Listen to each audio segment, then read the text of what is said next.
मैं रामलाल चौधरी आप सभी से विनम्र निवेदन करता हूं कि आप सभी मेरे YouTube चैनल को सब्सक्राइब व शेयर करें ताकि मैं आपके सामने गणित से संबंधित जानकारियां दे सकूं।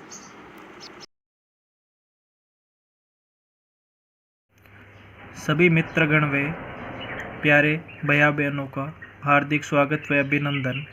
आज इस वीडियो के माध्यम से हम आपको त्रिभुज के बारे में विस्तृत जानकारी देंगे। त्रिभुज क्या होता है, पहला सवाल ये उठता है। तो त्रिभुज की परिभाषा तीन भुजाओं से गिरिबंध आकृति को त्रिभुज कहते हैं।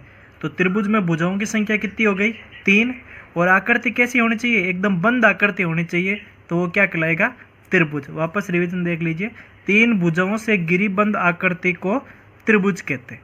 अब देखिए त्रिभुज के मुख्य बिंदु। त्रिभुज के अंत्य कोणों का योग सदैव 180 डिग्री होता है। त्रिभुज के अंदर तीन भुजा होगी और तीन ही कोण होंगे, उन तीनों कोणों का योग हमेशा कितना आएगा, 180 डिग्री। दूसरा पॉइंट है, त्रिभुज के बाह्य कोणों का योग 360 डिग्री होता है। अंत्य कोणों के संगत बाह्य कोण बनेंगे, उन बाह्य कोणों का योग भी कितना होगा, 360 डिग्री होगा, लेकिन अंत्य कोणों का योग कितना होता है, 180। तीसरी बात मुख्य बिंदु के रूप में, त्रिभुज में किन्हीं दो छोटी भुजाओं का योग तीसरी भुजा से सदैव क्या रहना चाहिए, बड़ा रहना चाहिए, तभी त्रिभुज का निर्माण होता है, नहीं तो त्रिभुज का निर्माण नहीं होता है। त्रिभुज के मुख्य बिंदु पढ़ने के पश्चात अब हम एक मुख्य बिंदु पर आए हैं, त्रिभुज के प्रकार। तो त्रिभुज को दो प्रकार से वर्गीकृत किया गया है। पहला प्रकार यह है कि भुजाओं के आधार पर वर्गीकरण। तो त्रिभुज का भुजाओं के आधार पर तीन प्रकार से वर्गीकरण है। पहला पार्ट है समबाहु त्रिभुज, दूसरा समद्विबाहु त्रिभुज और तीसरा विषमबाहु त्रिभुज। कहने का तात्पर्य यह हुआ कि त्रिभुज का भुजाओं के आधार पर तीन प्रकार के त्रिभुज होते हैं, समबाहु त्रिभुज, समद्विबाहु त्रिभुज और विषमबाहु त्रिभुज। और दूसरा कोणों के आधार पर त्रिभुज का वर्गीकरण। तो कोणों के आधार पर त्रिभुज भी तीन प्रकार से वर्गीकृत हैं। पहला न्यून कोण त्रिभुज, दूसरा समकोण त्रिभुज और तीसरा अधिक कोण त्रिभुज। आइए अब हम जानते हैं कि इन त्रिभुजों का प्रकारों के जो नाम है उनकी अलग अलग क्या व्याख्या है। पहला देखते हैं समबाहु त्रिभुज। तो देखो नाम से पता चलता है समबाहु त्रिभुज। सम का मतलब होता है समान, बाहु का मतलब भुजा, तो समबाहु का अर्थ हो गया समान भुजा, त्रि का मतलब तीन भुज। तो ऐसा त्रिभुज जिसकी तीनों भुजाएं कैसी होनी चाहिए, समान होनी चाहिए, वो क्या कहलाएगा, समबाहु त्रिभुज। तो इसके अंदर हम लिख सकते हैं तीनों भुजा समान। अब दूसरे पार्ट आता है समद्विबाहु त्रिभुज। तो ऐसा त्रिभुज जिसकी दो भुजाएं समान हो और तीसरी भुजा भिन्न हो, वह समद्विबाहु त्रिभुज कहलाता है। तो दो भुजा समान, एक भुजा असमान। कोई सी भी दो भुजा समान होगी और तीसरी भुजा उन दो भुजाओं से भिन्न होगी, अलग होगी। भुजाओं के आधार पर तीसरा पार्ट है विषमबाहु त्रिभुज। तो ऐसा त्रिभुज जिसकी तीनों भुजाएं अलग अलग हो, भिन्न भिन्न हो, वो विषमबाहु त्रिभुज कहलाएगा। तो इसमें क्या कर देंगे, तीनों भुजाएं असमान। अब बात करते हैं कोणों के आधार पर त्रिभुज का वर्गीकरण। तो कोणों के आधार पर त्रिभुज का वर्गीकरण का पहला पार्ट है न्यून कोण त्रिभुज, दूसरा पार्ट है समकोण त्रिभुज, तीसरा पार्ट है अधिक कोण त्रिभुज। न्यून कोण त्रिभुज की बात करें तो ऐसा त्रिभुज जिसका प्रत्येक कोण न्यून कोण हो। न्यून कोण का होने का अर्थ ये हो गया कि उस त्रिभुज में जो तीन कोण बनेंगे वो तीनों कोण 90 डिग्री से कम रहेंगे, तो वो न्यून कोण त्रिभुज कहलाएगा। दूसरी बात करते हैं समकोण त्रिभुज की। तो ऐसा त्रिभुज जिसका कोई सा भी एक कोण 90 डिग्री का हो तथा दो अन्य कोण न्यून कोण हो, वो कौन सा त्रिभुज कहलाएगा, समकोण त्रिभुज। इसका अर्थ ये हो गया कि इसमें एक कोण हमेशा 90 डिग्री का होगा और इसमें प्रत्येक कोण होंगे वो 90 डिग्री से हमेशा कम होंगे, लेस देन होंगे। तीसरी बात करते हैं अधिक कोण त्रिभुज। तो ऐसा त्रिभुज जिसमें एक कोण 90 डिग्री से अधिक हो, एक कोण होगा वो 90 डिग्री से ग्रेटर देन होगा, और बाकी के जो दो कोण होंगे वो 90 डिग्री से क्या होंगे, कम होंगे, वे अधिक कोण त्रिभुज कहलाएगा। अब हम त्रिभुज के क्षेत्रफल के बारे में वर्णन देखेंगे। तो त्रिभुज का सामान्यतः क्षेत्रफल का सूत्र क्या होता है, देखिए 1/2 इंटू आधार इंटू ऊंचाई। ये सामान्यतः कोई भी त्रिभुज का कोई नाम नहीं दिया हुआ हो और हमें आधार और ऊंचाई दी गई हो तो ये सूत्र काम में लिया जाता है। अब देखिए भुजाओं के आधार पर त्रिभुज को 3 प्रकार से वर्गीकरण किया था। तो पहला वर्गीकरण पार्ट आता था समबाहु त्रिभुज, जो हमने पहले देखा ही था। तो समबाहु त्रिभुज का क्षेत्रफल क्या होता है, तो समबाहु त्रिभुज का क्षेत्रफल बराबर √3/4 इंटू भुजा स्क्वायर। ये समबाहु त्रिभुज के क्षेत्रफल का सूत्र है। इसके माध्यम से हम एक उदाहरण करके देखेंगे जिसका हल निम्नानुसार हम नीचे सरल करेंगे। तो उदाहरण ये दिया हुआ है, 4 सेंटीमीटर वाले समबाहु त्रिभुज का क्षेत्रफल ज्ञात करना है। तो ये देखिए 4 सेंटीमीटर इसकी क्या दी हुई है, भुजा दी हुई है, और त्रिभुज कैसा है, समबाहु त्रिभुज है। तो समबाहु त्रिभुज की व्याख्या क्या कर सकते हैं कि सारी भुजाएं क्या रहेगी, समान। तो एक 4 है तो दूसरी भी 4 होगी, तीसरी भी क्या रहेगी, 4। अब देखिए सूत्र क्या होता है, सूत्रानुसार √3/4 इंटू भुजा स्क्वायर। तो देखिए अंकिक मान की जगह अंकिक मान लिख देते हैं। भुजा स्क्वायर, भुजा कितनी दी हुई है, 4, और 4 का क्या करना है, स्क्वायर। स्क्वायर का मतलब हो गया वर्ग। वर्ग का अर्थ होता है आधार जो संख्या है उसकी घात 2 लगी हुई है, इसका मतलब उसको 2 बार गुणा करवाना। तो √3/4 इंटू भुजा स्क्वायर, तो 4 भुजा दी हुई थी, स्क्वायर घात 2 है, तो 2 बार एक दूसरे को गुणा करवाया। अब देखिए अंश हर से कैंसिल हो जाएगा, 4 से 4 कट गया, हमारे पास क्या आ गई, 4√3 सेंटीमीटर स्क्वायर। क्षेत्रफल की इकाई वर्ग के रूप में मापी जाती है। अब देखिए इसका आगे का भी मान लिख सकते हैं, 4 इंटू 1.732 बराबर गुणा करने के दौरान आएगा 6.928। कैसे है देखिए, 4 की जगह 4 है, √3 का मान 1.732, 3 का वर्गमूल करने के दौरान 1.732 प्राप्त होता है, और इस 1.732 को 4 से जब गुणा करवाया जाता है तो 6.928। अब इसका आगे एक और भी रूप हो सकता है, इसको ऐसे भी लिख सकते हैं 6.93 समथिंग होगा।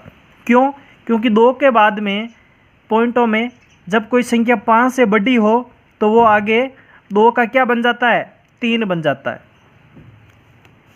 अगले वाला देखिए, भुजाओं के आधार पर दूसरा पार्ट था समद्विबाहु त्रिभुज।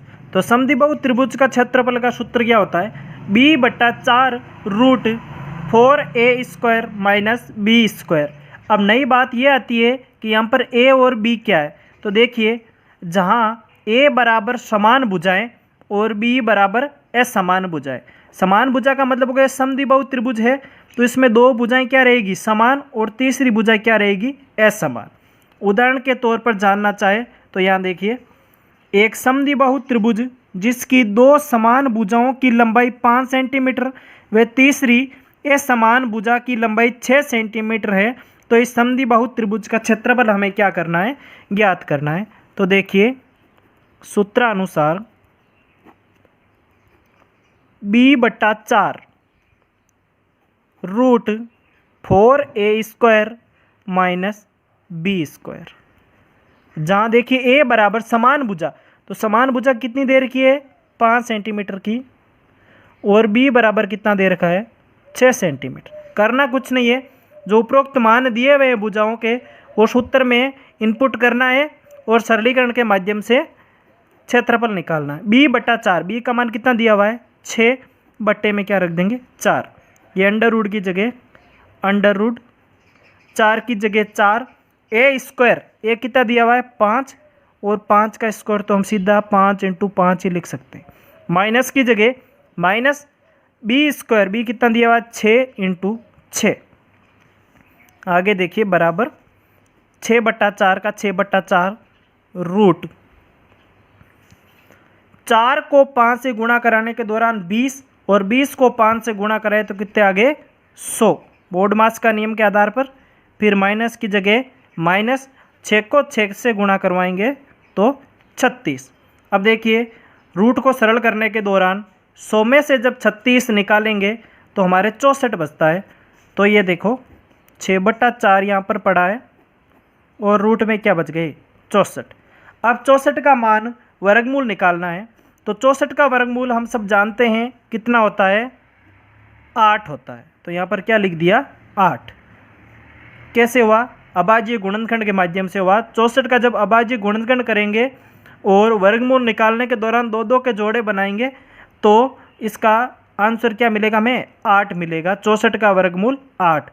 अब देखो अंश को हर के रूप में काटने के उपरांत 4 से 8 कटता है 2 बार, फिर मल्टीप्लाई है बीच में तो 6 को 2 से गुणा कराया तो 12 सेंटीमीटर स्क्वायर। तो ये दो चीज़ें हो गई, समबाहु त्रिभुज का क्षेत्रफल जो पहले में दिया हुआ था और दूसरा समद्विबाहु त्रिभुज का क्षेत्रफल। अब तीसरी बात करते हैं भुजाओं के आधार पर विषमबाहु त्रिभुज का क्षेत्रफल। विषमबाहु त्रिभुज का क्षेत्रफल का सूत्र होता है रूट या वर्गमूल s कोष्टक s माइनस a कोष्टक बंद, फिर वापस कोष्टक शुरू s माइनस b कोष्टक बंद कोष्टक शुरू s माइनस c कोष्टक बंद। अब सूत्र ये आपको शायद लेंथी लग रहा होगा, लेकिन देखिए इसकी शर्तें क्या है। यहाँ पर एक नई चीज़ है ये s क्या होता है। तो s एक तरह का किसी भी त्रिभुज जिसकी तीनों भुजाएं भिन्न भिन्न हो तो s एक अर्ध परिमाप है। अर्ध परिमाप का मतलब हो गया कि पूरा परिमाप में 2 का क्या देना है भाग। अब पूरा परिमाप तुम जानते भी है कि किसी भी आकृति का पूरा परिमाप उसकी सारी भुजाओं का योग ही पूरा परिमाप कहलाता है। तो त्रिभुज के अंदर भुजाएं कितनी होगी 3, तो तीनों भुजाओं का योग देखिए, पहली भुजा दूसरी भुजा तीसरी भुजा, इन तीनों का योग किया और अर्ध परिमाप निकालना है। तो इस पूरे परिमाप में 2 का भाग देने के दौरान इसका अर्ध परिमाप आ जाता है। कहने का तात्पर्य ये हुआ कि s = a + b + c / 2 तथा a और b और c है वो तीनों त्रिभुज की क्या है भुजाएं हैं। और हम जानते हैं विषमबाहु त्रिभुज में त्रिभुज की तीनों भुजाएं क्या होगी भिन्न भिन्न होगी। तो इसके ज़्यादा जानकारी है तो एक उदाहरण देख लेते हैं। एक विषमबाहु त्रिभुज जिसकी तीनों भुजाएं क्रमशः 3, 4, 5। अब देखिए यहाँ पर विषमबाहु त्रिभुज दिया हुआ है, ना दे तो भी हम जान सकते हैं कि 3, 4, 5 तीनों भुजाओं की लंबाइयाँ अलग अलग है भिन्न भिन्न है। तो ये डेफिनेटली विषमबाहु त्रिभुज होगा कि ये 3, 4, 5 लंबाइयाँ दी हुई है। इस त्रिभुज का क्षेत्रफल हमें क्या करना है ज्ञात करना है। तो देखिए क्षेत्रफल का सूत्र ये दिया हुआ है। तो यहाँ पर सूत्रानुसार